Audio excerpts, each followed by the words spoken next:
Pessoal, estamos aqui com um C4 Cactus C4 2019. O cliente reclamou que ele estava batendo a suspensão aqui do lado do motorista. Vou estar mostrando para vocês o defeito dele ali, tá? Simples de resolver, só que o barulho assusta ali, tá?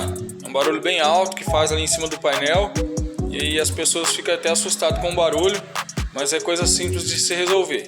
Vou mostrar para vocês ali. Pessoal, ó, esse C4 aqui, ó, 2019, chegou pra gente aqui com defeito na suspensão, batendo do lado do motorista. Já desmontei, já resolvi aqui, ó. Se estiver andando com ele, um barulho lá dentro, como se fosse em cima do painel, suspensão dianteira, esse rapaz aqui, ó, coxinho do amortecedor, tá? Vou deixar minha dica aqui, ó, serve tanto para mecânico como pro dono do carro. Tá batendo, você quer tirar dúvida se é o coxinho, com ele no chão mesmo aqui, ó.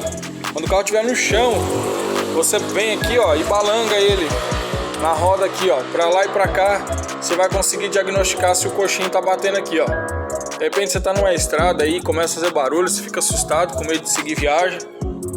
Aí você vai saber que ali você pode dar uma continuidade aí. Beleza? Pessoal, ó, já estamos aqui na fase do alinhamento, ó.